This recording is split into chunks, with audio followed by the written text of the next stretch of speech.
Welcome to Timeless Witnesses, inside the golden heart of the Forbidden City. Honor and obedience are written in blood and silence. You are a 15-year-old girl, newly recruited into the harem. Those outside think you live in luxury and royalty, but inside, every step you take is leading you to a prison without bars. An old eunuch, who has seen hundreds of girls like you, turns around and whispers, "Here, silence will save your life. Beauty is a weapon, but also a sentence."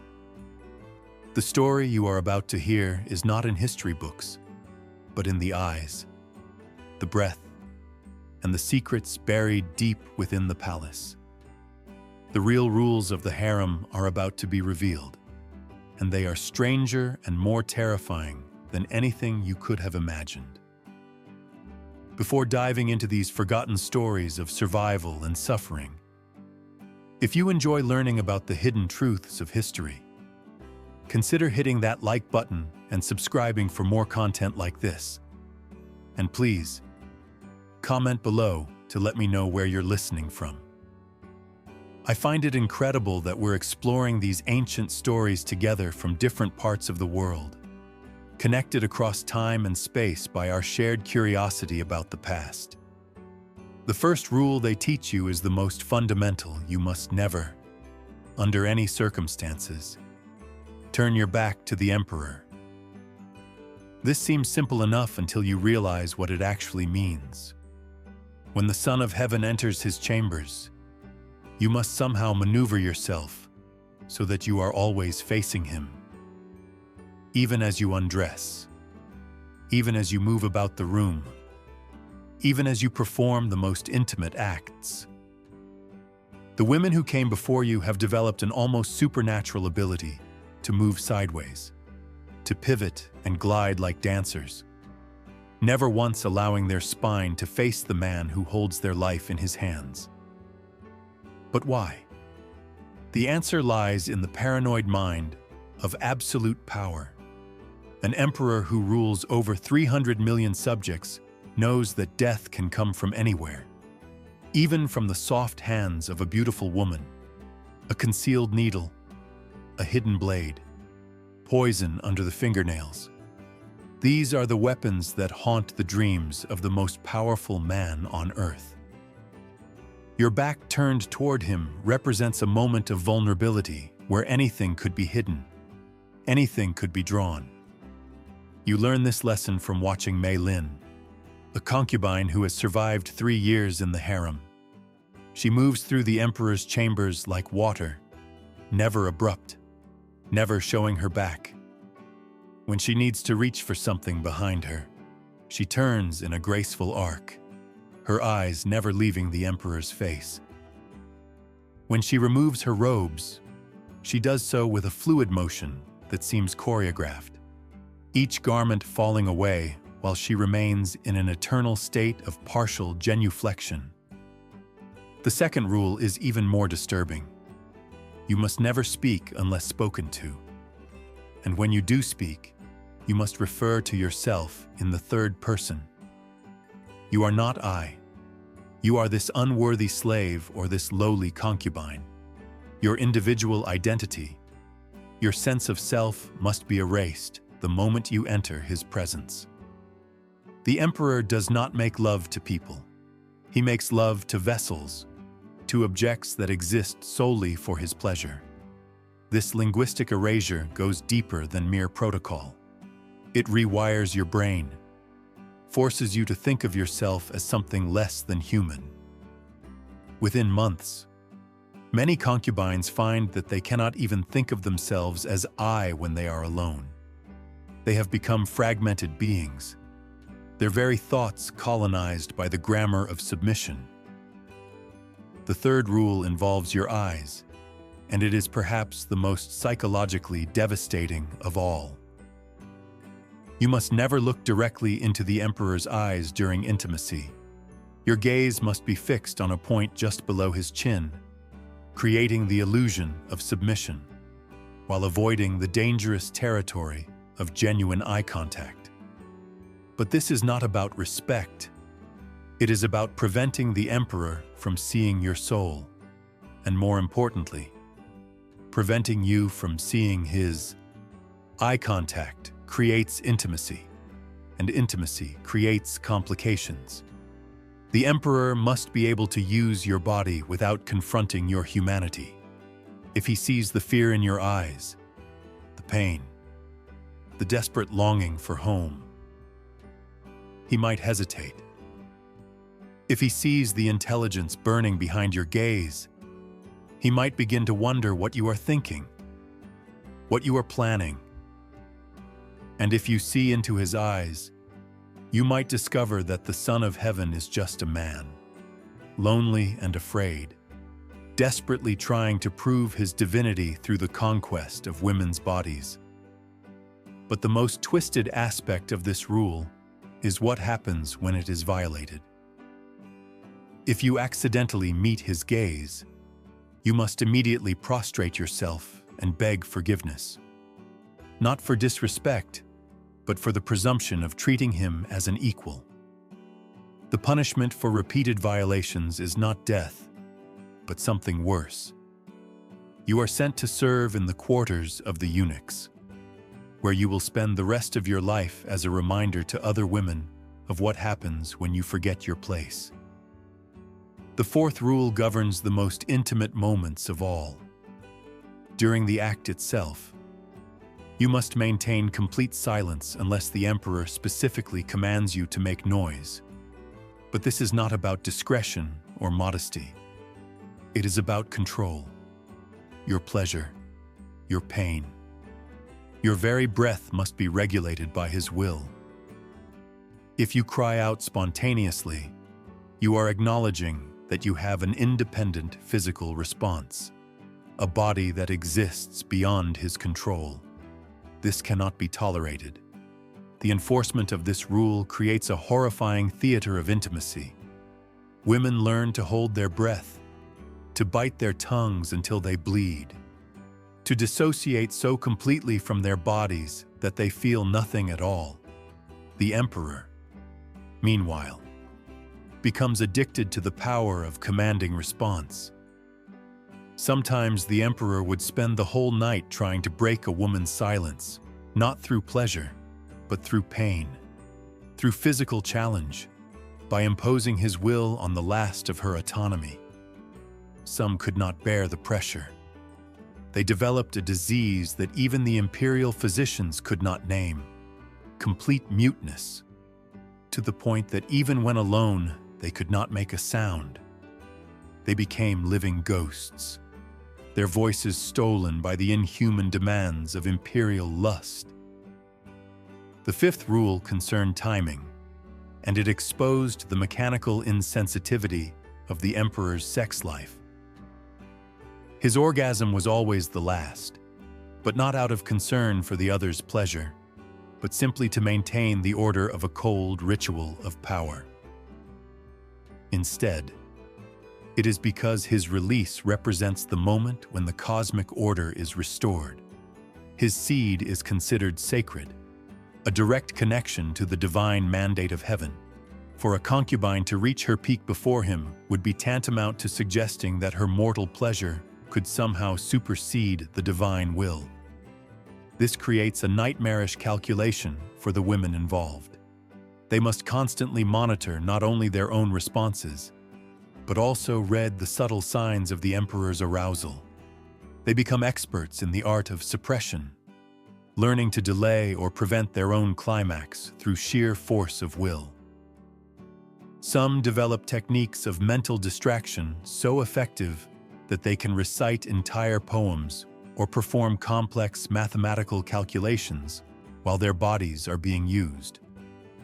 The sixth rule involves the aftermath, and it is here that the true cruelty of the system becomes apparent. Once the emperor has finished, the concubine must remain in position, usually prostrate, until he gives permission to move. This can last minutes or hours, depending on his mood. But during this time, she is not allowed to clean herself, to adjust her position for comfort, or to show any sign of physical discomfort. The purpose of this rule is to reinforce the fundamental inequality of the exchange. The emperor can immediately return to his normal state, can dress, can call for refreshments, can even summon other concubines. But the woman who has just served him must remain frozen in the position of absolute vulnerability, her body still bearing the evidence of their encounter, until he decides to release her from this final act of submission. The seventh rule is about pregnancy, and it reveals the complex intersection of politics and biology in the Imperial Harem. If a concubine becomes pregnant, she must immediately report it to the head eunuch, not to the emperor himself. But here's the twist. She must report it, even if she is not certain, even if she only suspects. The penalty for failing to report a pregnancy is death, but the penalty for falsely reporting one is a beating that leaves permanent scars. This creates a state of constant anxiety about every bodily function. Women become hyper-vigilant about their cycles, their appetite, their energy levels. They develop elaborate systems of tracking and monitoring their own bodies, turning their physicality into a source of terror rather than strength. The lucky ones learn to read the signs accurately. The unlucky ones guess wrong and bear the consequences on their skin. But the most insidious aspect of this rule is what happens to confirmed pregnancies. The concubine is immediately isolated from all other women and placed under constant surveillance. She is not being protected. She is being monitored to ensure that she does not attempt to terminate the pregnancy or harm herself. The potential heir is valuable. The woman carrying it is merely a vessel that must be kept functional. The eighth rule concerns the presence of other women, and it reveals the calculated way that jealousy and competition were weaponized in the Imperial Harem. When multiple concubines are summoned to the emperor's chambers simultaneously, there is a strict hierarchy of interaction. The most favored concubine leads, but the others must participate in specific ways, sometimes as audience, sometimes as assistants, sometimes as competitors in elaborate sexual performances. The psychological impact of this rule cannot be overstated. Women who might otherwise form alliances or friendships are forced to view each other as threats and obstacles. They must perform desire for the same man while simultaneously competing for his attention. They must appear to enjoy scenarios that reduce them to interchangeable objects while maintaining the facade of individual devotion. The most heartbreaking aspect of this rule is what it does to genuine friendships. Women who care for each other are forced to participate in each other's degradation. They must watch their friends be used and humiliated, and they must sometimes be the instruments of that humiliation themselves. The bonds between women, which might otherwise provide comfort and resistance, are systematically corrupted and weaponized. The ninth rule involves the emperor's moods, and it demonstrates the impossible standard of perfection demanded from the concubines. They must be able to instantly read and respond to the emperor's emotional state, adjusting their entire demeanor and behavior accordingly. If he is angry, they must be soothing but not presumptuous. If he is sad, they must be comforting but not pitying. If he is celebratory, they must be joyful but not overly enthusiastic. This requires an almost superhuman level of emotional intelligence and self-control. The concubines become expert psychologists, studying every micro-expression, every shift in posture, every change in breathing pattern. They develop an intuitive understanding of power and ego that would make modern diplomats jealous. But this expertise comes at a terrible cost. They lose the ability to have authentic emotional responses of their own. The 10th rule is about memory, and it is perhaps the most tragic of all. The concubines must remember every detail of their encounters with the emperor. What he said, what he did, what pleased him, what disappointed him. But they must also forget these encounters the moment they leave his chambers. They must maintain perfect recall in his presence and perfect amnesia outside of it. This creates a split consciousness that many women find impossible to maintain. They develop elaborate mental filing systems, ways of compartmentalizing their experiences so that they can access them when needed and suppress them when necessary. Some succeed in this psychological juggling act. Others break entirely, developing conditions that we might now recognize as dissociative disorders. The 11th rule concerns the seasonal nature of imperial desire. The emperor's sexual appetite follows the rhythms of the agricultural calendar, with specific months and festivals requiring different types of performance and presentation. During harvest celebrations, the concubines must embody fertility and abundance. During winter solstice, they must represent the return of light and warmth. During times of war, they must channel martial energy and strength. This means that the women must constantly reinvent themselves, becoming living representations of abstract concepts rather than individual human beings. They must study not only the emperor's personal preferences, but also the cosmic and political significance of different times of year. They become actresses in an elaborate theatrical production, where the script is always changing and the stakes are always life and death. The 12th rule involves the presence of witnesses, and it reveals the voyeuristic nature of imperial power. Certain encounters must be observed by eunuchs or senior concubines, not for the emperor's pleasure, but to ensure that the rules are being followed. These witnesses are required to report any violations, any signs of genuine emotion, any evidence that the concubine is experiencing the encounter as anything other than a sacred duty. This creates a terrifying panopticon of sexual surveillance. The women never know when they are being watched, never know who might be reporting on their performance. They must maintain the facade of perfect submission, even when they think they are unobserved, because the consequences of being caught in a moment of authenticity are severe. The 13th rule is about gifts and rewards, and it demonstrates the psychological manipulation at the heart of the harem system. The emperor occasionally bestows presents on his concubines: jewelry, silk, delicacies. But these gifts come with invisible strings attached. Accepting a gift means accepting a debt that can never be repaid. The concubine must express gratitude not just for the gift itself, but for the honor of being chosen to receive it. More subtly, gifts were used as a tool to sow jealousy and division among the concubines. A woman who received a precious gift instantly became a thorn in the side of others. But if she refused the gift, it was seen as an insult to the emperor's generosity.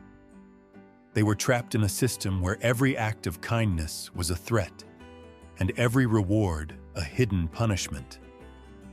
The 14th rule concerned the concubines' families and revealed the extent of the harem's absolute control. Their relatives were held hostage to ensure absolute obedience. But the threat was not just to their lives, but also to their honor, social status, marriage opportunities, and future offspring. A concubine who angered the emperor not only put herself in danger, but could also bring down all those she loved. This creates a psychological burden that extends far beyond the forbidden city. The concubines carry the weight of multiple generations on their shoulders. They must perform not just for their own survival, but for the survival of their entire family line. The system ensures that even in their most intimate moments, they are never truly alone. The faces of their parents, their siblings, their future nieces and nephews are always watching. The 15th rule concerns aging, and it is perhaps the most inevitably tragic of all. As the concubines grow older, they must find ways to maintain their appeal without appearing to try too hard. They must age gracefully, but not noticeably. They must accept their diminishing status while still competing for the emperor's attention. They must mentor younger concubines while knowing that these sane women will eventually replace them. The beauty rituals become increasingly desperate and dangerous. Women use lead-based cosmetics that poison their skin. They undergo painful procedures to maintain their youthful appearance. They develop eating disorders and exercise compulsions in their attempt to hold back time. The lucky ones die young before they have to face the slow degradation of their value in the emperor's eyes. The 16th rule involves death, and it brings us to the darkest corner of the harem system. When an emperor dies, his concubines face a choice that is not really a choice at all. They can volunteer to be buried with him, ensuring their honor and their family's security, or they can live on as widows forever marked by their association with a dead ruler, never able to remarry or have children of their own. The preparation for this final rule begins from the moment a concubine enters the harem. She must cultivate a relationship with death, must learn to see it not as an ending, but as a fulfillment of duty. She must write letters to her family explaining her choice, must compose poetry about her devotion, must participate in her own mythology, even as she prepares for her own destruction. The 17th rule is about resistance, and it is here that we see the incredible strength and ingenuity of the women who survived this system. Despite everything designed to break them, they found ways to maintain their humanity, their connections to each other, their sense of self. They developed secret languages, coded conversations, hidden rituals that allowed them to remember who they were beneath the roles they were forced to play. Some forms of resistance were subtle. A glance held too long, a song hummed just slightly off-key, a way of arranging flowers that spelled out messages in a language only other concubines could read. Other forms were more dramatic, elaborate suicide plots, escape attempts, secret pregnancies that were hidden from the palace authorities. The women who attempted these acts of rebellion knew the consequences, but they chose to risk everything for moments of authentic choice. The 18th rule concerns love, and it is the most complex and heartbreaking of all. The concubines are forbidden from feeling genuine affection for the emperor, but they are also forbidden from not feeling it. They must simulate love so perfectly that it becomes indistinguishable from the real thing. But they must also maintain enough emotional distance to survive the inevitable rejection and replacement. This creates a psychological tightrope that few women can walk successfully. Some fall into genuine love and are destroyed by it. Others maintain such complete emotional detachment that they become incapable of feeling anything at all. The rare women who find the perfect balance between simulation and protection often pay for this skill with their sanity, becoming performers so accomplished that they lose track of their own authentic emotions. The 19th rule involves the emperor's death, and it reveals the ultimate disposability of the concubines' lives. When the Son of Heaven dies, the women who have served him become dangerous reminders of the previous regime. They know too much, have seen too much, represent too much of the old order. The new emperor must either eliminate them or find ways to neutralize their influence. The lucky ones are sent to remote temples to live out their days as Buddhist nuns. The unlucky ones simply disappear, their fate recorded in no official documents. The truly unfortunate ones are kept alive, but relegated to the lowest levels of the palace hierarchy, serving as warnings to the new generation of concubines about the temporary nature of imperial favor. The 20th and final rule is about forgetting, and it brings us full circle to the beginning of our story. The women who survived the harem system must learn to forget everything they have experienced, everything they have seen, everything they have been forced to do. They must become blank slates, empty vessels ready to be filled with new purposes and new identities. But forgetting is not erasure. The memories remain, buried deep in the body and unconscious mind. They surface in nightmares, in sudden moments of panic, in the inability to trust or love or believe in their own worth. The women carry these invisible scars for the rest of their lives, walking reminders of a system that valued their beauty more than their humanity. As you stand now in that same corridor where we began, older and wiser and infinitely more tired, you understand that the strange bedroom rules of the Imperial Harem were never really about sex at all. They were about power, the power to reduce human beings to objects, to transform love into performance, to make survival contingent on the complete surrender of self. The eunuch who first whispered these rules to you is long dead, buried in an unmarked grave like so many others who served the Forbidden City. The emperor you knew has been replaced by his son, who has been replaced by his son, in an endless cycle of power and submission. But the rules remain, passed down like a secret language from one generation of women to the next. You have survived by forgetting how to be human and learning how to be a shadow. You have mastered the art of appearing to exist while actually disappearing. You have become an expert in the performance of desire, the simulation of submission, the careful navigation of a world where a single misstep can mean death. And now, as you prepare to whisper these same rules to another frightened 15-year-old girl, you realize that you have become the system you once feared. You are the chain that connects the past to the future, the keeper of knowledge that should have died with the last emperor. You are the reason these strange bedroom rules will never truly disappear. No matter how many dynasties rise and fall, the girl standing before you has the same wide eyes you once had, the same hopeful belief that she is about to enter a world of luxury and honor. You know better now. You know that she is about to enter a world where the strangest rule of all is that in order to survive, she must learn to forget that she was ever human at all. In the flickering candlelight, you begin to speak, your voice carrying the weight of centuries, your words weaving another invisible chain in the endless cycle of power and submission that defines the Imperial Harem.